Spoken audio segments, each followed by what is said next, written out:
la très haute présidence de son Excellence Brice Clotaire Oligui Nguema, président de la République, chef de l'État, chef du gouvernement, le Conseil des ministres s'est réuni ce jeudi 18 décembre 2025 à 11 h dans la salle habituelle des délibérations au Palais de la Présidence de la République. Ouvrant les travaux, le Conseil a pris acte, avec une attention soutenue, des rappels du Président de la République relatifs à l'achèvement de la transition, désormais engagé dans sa phase terminale. La mise en place du bureau du Sénat le mercredi 18 décembre 2025, puis dans les prochains jours, celle du Conseil économique, social, environnemental et culturel, de la Cour constitutionnelle et du futur gouvernement viendront parachever ce processus et consacrer le retour du Gabon à la pleine normalité constitutionnelle fondée sur des institutions républicaines régulières, l'équilibre des pouvoirs et la continuité de l'État. Ce moment charnière, au-delà de sa portée procédurale, appelle un devoir collectif de lucidité et de responsabilité en mémoire du chemin parcouru, des épreuves traversées et des sacrifices consentis pour préserver l'unité nationale et la stabilité de l'État. Revenons sur la taxe forfaitaire d'habitation. Le chef de l'État a prévenu sur les risques de fraude et de contournement, notamment via les trafics de compteurs qui menacent son assiette. En conséquence, il a instruit les ministres concernés ainsi que les opérateurs du secteur de déployer des mécanismes renforcés de contrôle, de prévention et de dissuasion. Cette réforme, essentielle pour élargir la base contributive et assurer l'équité territoriale, requiert un encadrement administratif rigoureux, transparent et socialement responsable pour atteindre ces objectifs. Il a également souhaité, voire exigé, sur la mise en place de mécanismes clairs, transparents et traçables d'affectation des ressources issues de cette taxe afin de garantir aux populations que les fonds collectés sont effectivement consacrés à l'amélioration de leur bien-être et des services publics de proximité. Sur le plan économique et financier, dans le cadre des échanges avec le FMI, le président de la République a exigé la publication intégrale de toutes les conventions minières et l'audit exhaustif de celles conclues sur la période 2010-2024. Cette double mesure vise à renforcer la transparence, la redevabilité et l'équité du secteur.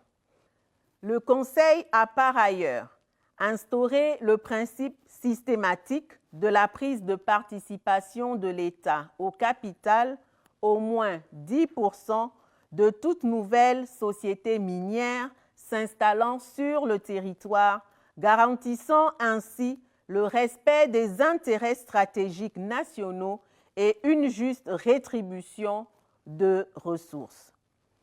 Toujours dans le cadre de la reprise en main des secteurs à fort enjeu économique et social, le Conseil a réaffirmé l'orientation irréversible de l'État vers la gabonisation des activités stratégiques. C'est ainsi que le président de la République a instruit les ministères concernés de proposer un plan pour une gabonisation progressive des activités de revente du ciment, secteur actuellement contrôlé à 95% par des non-nationaux, tout en garantissant l'accessibilité du produit et la maîtrise de son prix. Dans la même dynamique, le président de la République a annoncé la prochaine réappropriation par l'État du secteur des jeux de hasard via un opérateur public. Ce choix souverain, guidé par l'intérêt national, permettra de capter et de rediriger des recettes aujourd'hui insuffisamment maîtrisées, tout en encadrant strictement un secteur aux risques sociaux élevés. Cette réforme générera d'importantes externalités positives. Les recettes seront affectées à des politiques publiques, sociales et éducatives, tout en renforçant la protection des populations, la sécurité économique et la création d'emplois nationaux. Elle transforme ainsi un enjeu régulatoire en levier de développement au service du bien-être collectif. Le Conseil a rappelé que la digitalisation de l'administration constitue une orientation irréversible et un levier central de modernisation de l'État, de correction des dysfonctionnements et d'amélioration des services publics. À cet effet, le président de la République a souligné que la priorité doit être donnée pour les prochains mois à la digitalisation des services publics à fort impact. Archives administratives, modes de paiement, collecte électronique des impôts et des recettes publiques, état civil intégralement dématérialisé, délivrance des permis et licences, traçabilité des flux commerciaux et portuaires, ainsi qu'à la modernisation numérique des secteurs sanitaires et des transports. Cette transformation devra également intégrer les collectivités locales et connecter les centres universitaires au réseau rénové de l'administration afin de garantir une action publique cohérente, équitable et tournée vers l'économie du savoir. Enfin, le Conseil a pris acte des mesures annoncées par le gouvernement des États-Unis d'Amérique le 16 décembre 2025, relatives à l'instauration de nouvelles restrictions partielles et de limitations d'entrée concernant certains États, dont le Gabon. Conformément aux usages et aux principes de réciprocité qui encadrent les relations diplomatiques et consulaires entre États souverains, le Conseil a décidé du réajustement des conditions d'entrée sur le territoire national applicables aux ressortissants américains dans le strict respect des dispositions nationales en vigueur et en cohérence avec les nouvelles modalités arrêtées par la partie américaine. Dans le même temps, et soucieux de préserver la qualité des relations historiques d'amitié, de dialogue et de coopération qui lient le Gabon et les États-Unis d'Amérique, le Conseil a réaffirmé sa disponibilité à maintenir un échange constructif et à œuvrer dans un esprit de respect mutuel au renforcement des partenariats bilatéraux au bénéfice des deux peuples. Au titre des projets de textes législatifs et réglementaires, le Conseil des ministres a délibéré sur les affaires suivantes. Ministère de l'Économie, des Finances, de la dette et des participations, chargé de la lutte contre la vie chère. Projet de décret portant attribution, composition, organisation et fonctionnement de l'Agence nationale d'investigation financière. Le présent décret, pris en application des dispositions de l'article 87 du règlement numéro 02-CEMAC-UMAC-CM du 20 décembre 2024 portant prévention et répression du blanchiment des capitaux et du financement du terrorisme et de la prolifération en Afrique centrale porte attribution, composition, réorganisation et fonctionnement de l'Agence nationale d'investigation financière. L'Agence nationale d'investigation financière, en abrégé ANIF, dotée de l'autonomie financière et d'un pouvoir de décision autonome sur les matières relevant de sa compétence, a pour mission de traiter et transmettre des informations en vue de la lutte contre le blanchiment des capitaux, le financement du terrorisme et la prolifération des armes de destruction massive. Les membres composant cette agence sont désignés par les administrations dont ils relèvent, notamment un haut fonctionnaire détaché par le ministère en charge des Finances, un magistrat spécialisé dans les questions financières, un haut fonctionnaire de l'administration des douanes spécialisé dans les enquêtes économiques et financières. Ainsi, pour son fonctionnement, l'ANIF comprend les services d'appui, les départements. Ministère de l'Éducation nationale, de l'Instruction civique et de la formation professionnelle.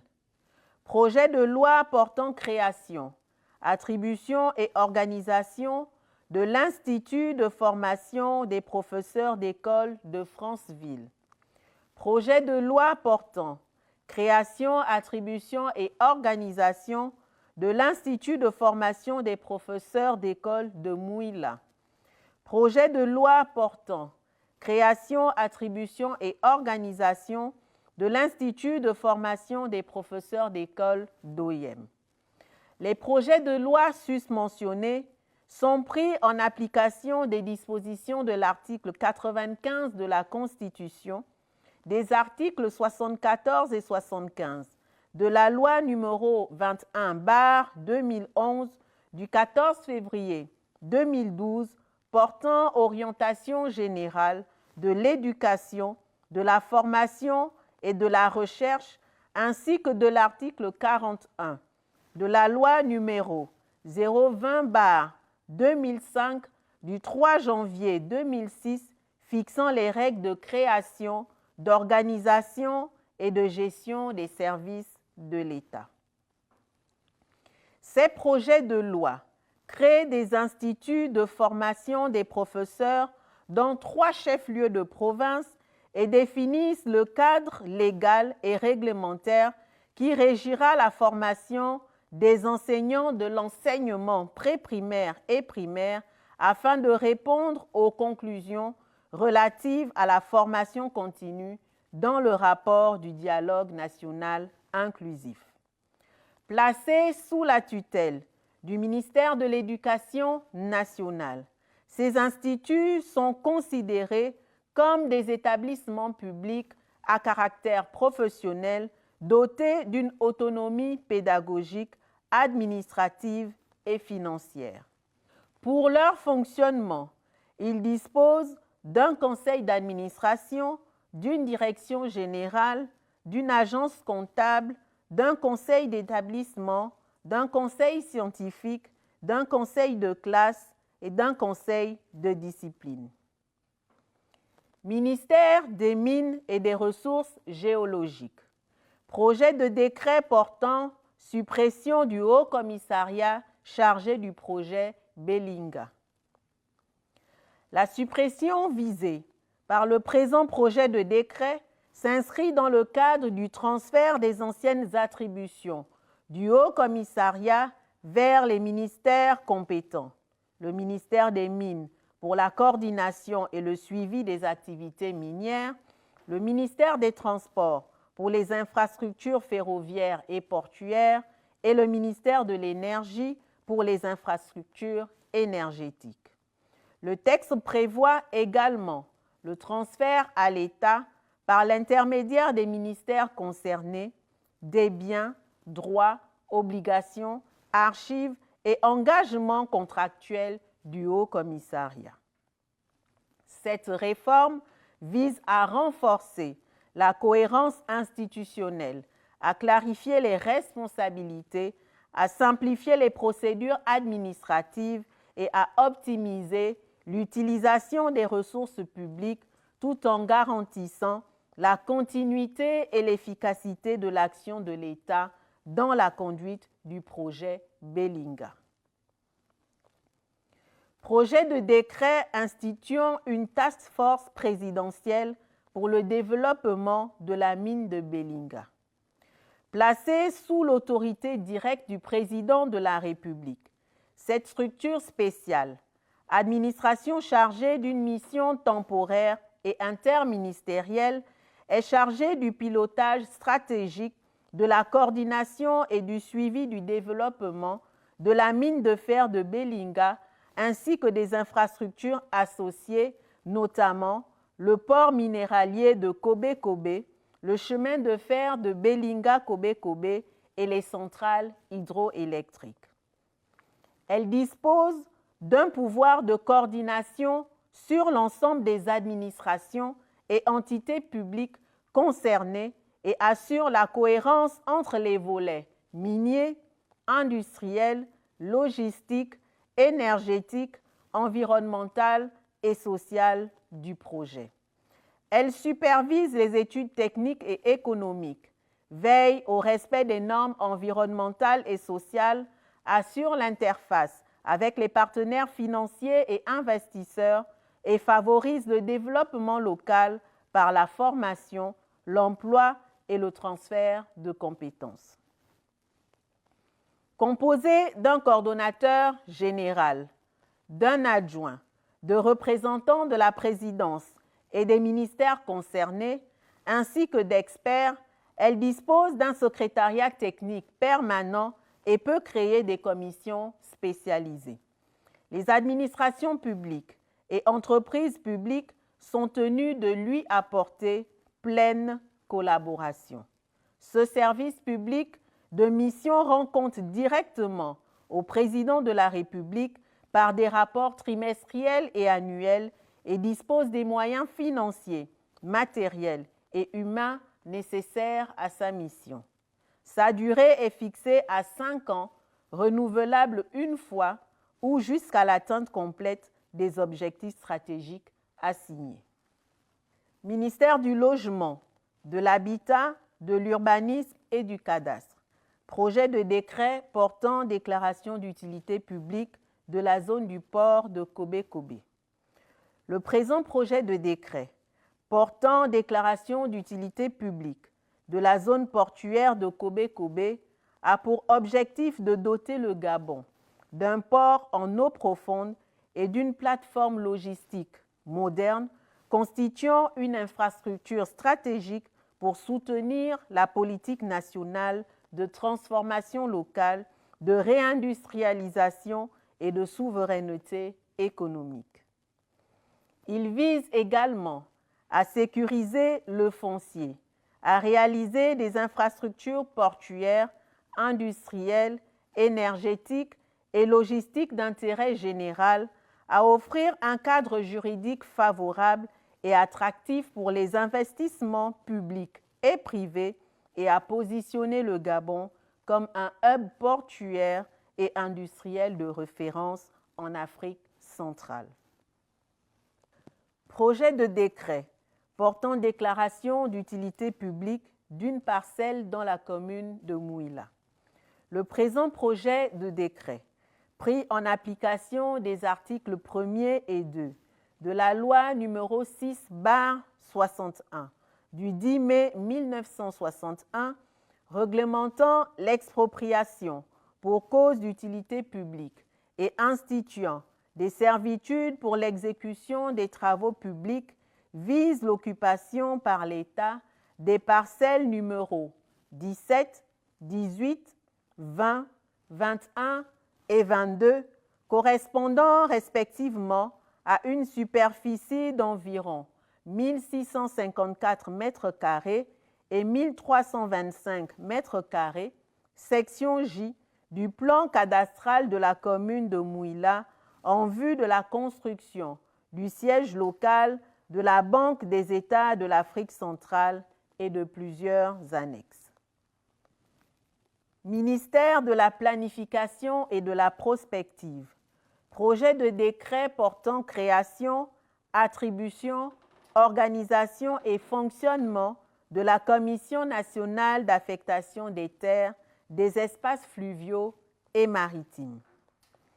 Le présent décret, pris en application des dispositions de l'article 95 de la Constitution, a pour objet d'actualiser le cadre juridique institué par le décret numéro 00212/PR/MEPPDD du 21 juillet 2017. Il redéfinit les attributions, l'organisation et le fonctionnement de la Commission nationale d'affectation des terres, des espaces fluviaux et maritimes, en abrégé CNATEFM, ci-après désigné la Commission.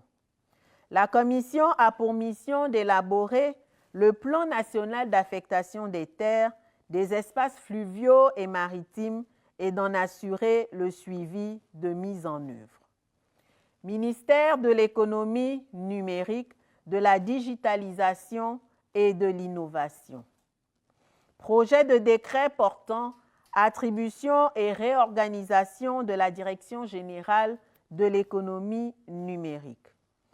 Pris en application des dispositions de la loi numéro 20/2005 du 3 janvier 2006 fixant les règles de création, d'organisation et de gestion des services de l'État, ainsi que de ses textes subséquents, chaque service de l'État est créé ou réorganisé afin de disposer d'un texte spécifique définissant ses attributions et son organisation. La Direction générale de l'économie numérique est chargée d'élaborer et de veiller à la mise en œuvre de la politique du gouvernement en matière d'économie numérique, de télécommunications et de nouvelles technologies de l'information en concertation avec les autres administrations concernées.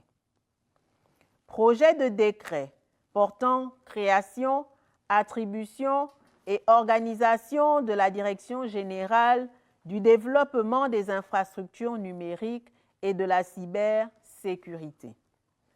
La Direction générale du développement des infrastructures numériques et de la cybersécurité, DGDINC, compétente notamment en matière de suivi du spectre des fréquences et des radiocommunications au niveau national et international, est placée sous l'autorité d'un directeur général assisté d'un directeur général adjoint. Tous deux sont nommés par décret pris en Conseil des ministres sur proposition du ministre en charge du département parmi les agents publics permanents de la première catégorie, justifiant d'une expérience professionnelle d'au moins 10 ans dans les domaines relevant des attributions de la direction générale. Elle comprend la direction de la stratégie et de la planification, la direction des infrastructures numériques, la direction de la cybersécurité et de la normalisation. En matière de politique générale, ministère de la Réforme et des Relations avec les institutions, le Conseil des ministres a pris acte du démarrage effectif des activités du contrôle général d'État et ce, conformément aux très hautes instructions du chef de l'État et des dispositions de l'ordonnance numéro 001/PR/2023 du 29 septembre 2023, ratifiée par la loi numéro 004/2023. Ministère des Affaires étrangères, de la coopération, chargé de l'intégration et de la diaspora. Au terme de la présentation du ministre et fort du retour du Gabon dans l'Union africaine, le Conseil des ministres a marqué son approbation pour la candidature du Gabon pour un mandat de 2 ans, 2026-2028, au sein du Conseil de paix et de sécurité de l'Union africaine. Par ailleurs, le Conseil a également donné son accord aux demandes d'agrément des personnalités diplomatiques ci-après. M. Björn Kluman-Beken, en qualité d'ambassadeur extraordinaire et plénipotentiaire du Royaume de Norvège près la République gabonaise avec résidence à Kinshasa. M. Léo Trimbley, en qualité d'ambassadeur extraordinaire et plénipotentiaire de la Confédération suisse près la République gabonaise avec résidence à Kinshasa. Le Conseil a également pris connaissance de la note relative à la dégradation rapide de la situation humanitaire des réfugiés congolais au Burundi, consécutive à l'intensification des violences dans l'est de la République démocratique du Congo. Cette crise, marquée par un afflux massif des populations civiles, touche principalement des femmes et des enfants vivant dans des conditions de précarité extrême avec de graves déficits en abri, alimentation, santé et services de base. Le gouvernement a été sensibilisé à l'urgence humanitaire et à l'appel à la solidarité régionale et internationale lancé par la CEAC afin d'éviter une aggravation de cette crise aux conséquences sécuritaires et humanitaires majeures. Ministère de la Santé. Suite à la présentation du ministre, le Conseil a marqué son accord pour la mise en œuvre du plan d'urgence ainsi que pour l'intégration d'une action visant l'élargissement et la mise à niveau de la voie d'accès au Centre hospitalier régional estuaire Mélène et au Centre national de santé mentale à la suite du sinistre survenu le lundi 15 décembre 2025. Ministère des Mines et des Ressources géologiques. Le Conseil a validé le projet relatif à l'ensemble des engagements de l'État pour la mise en œuvre du projet minier de Belinga et des infrastructures connexes. En effet, le dit projet constitue un levier stratégique majeur pour l'industrialisation, la transformation locale des ressources naturelles et le développement économique durable de la République gabonaise. Ministère de l'économie numérique, de la digitalisation et de l'innovation. Le Conseil des ministres s'est félicité des avancées et des décisions relatives au renforcement de la coopération sous-régionale en matière de gestion et d'utilisation rationnelle des fréquences radioélectriques avec ces pays limitrophes conformément aux dispositions réglementaires nationales et au règlement des communications de l'Union internationale des télécommunications UIT. Par ailleurs, le Conseil a marqué son accord à la demande d'autorisation pour le déploiement du plan d'action relatif à la mise en œuvre du registre social unique, ce conformément à l'ordonnance numéro 006/PR/2025 du 12 août 2025 portant digitalisation des caisses de prestations et de prévoyance sociale. Ministère de l'Entrepreneuriat, du Commerce et des PMI-PME. Le Conseil a suivi avec attention la présentation du plan triennal de développement et de promotion de l'économie sociale et solidaire, conçu comme une stratégie structurante visant à renforcer ce secteur afin de contribuer à l'inclusion sociale, à la création d'emplois et de richesses. Ce plan ambitionne ainsi de poser les fondements d'une politique publique cohérente en faveur de l'économie sociale et solidaire adaptée aux réalités socio-économiques nationales. Enfin, s'agissant des mesures individuelles, le Conseil a pris les décisions suivantes. Ministère de la fonction publique et du renforcement des capacités. Cabinet du ministre. Il est mis fin aux fonctions des membres du cabinet du ministre. En outre, Les responsables administratifs ci-après désignés sont suspendus de leurs fonctions jusqu'à nouvel ordre. Colonel Jonas Sambi, secrétaire général. Monsieur Élie Christian Agoma Molombo, secrétaire général adjoint. Madame Edith Kombila, directeur général de la fonction publique. Monsieur Jean Mabika, directeur central des archives et de la documentation. Monsieur Jacques Ada, directeur de la gestion des personnels et du contentieux. Madame Zenabou Mbourouba, épouse Alara, directeur du recrutement. Madame Teclair Mekui Owono, directeur central de la communication. Le ministre de la fonction publique est chargé de veiller, pour ce qui le concerne, à l'application de la présente décision ainsi qu'à celle des mesures relatives aux intérims afin d'assurer la continuité du service.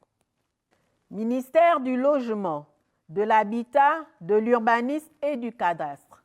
Province du Walantem, Monsieur Soumaré Kombila, chef de service de l'urbanisme à la Direction provinciale du Cadastre, de l'Urbanisme et de l'Habitat, est suspendu de ses fonctions jusqu'à nouvel ordre.